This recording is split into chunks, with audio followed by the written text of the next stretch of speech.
Əziz həmvətənlər, əziz bacılar və qardaşlar, böyük fəxarət və qürur hissi ilə bəyan edirəm ki, Şuşa şəhəri işğaldan azad edildi.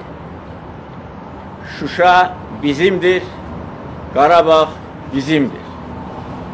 Bu münasibətlə bütün Azərbaycan xalqını ürəkdən təbrik edirəm.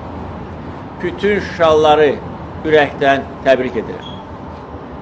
28 il yarım işğal altında olan Şuşa azad edildi. Şuşa indi azaddır. Biz Şuşaya qayıtmışıq. Biz bu tarixi qələbəni döyüş meydanında qazandıq. 8 noyabr 2020-ci il Azərbaycan tarixində əbədi qalacaq. Bu tarix əbədi yaşayacaq.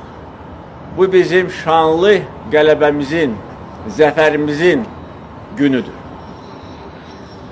Və bu qələbəni biz döyüş meydanında qazandıq. Danışıqlar masası arxasında yox.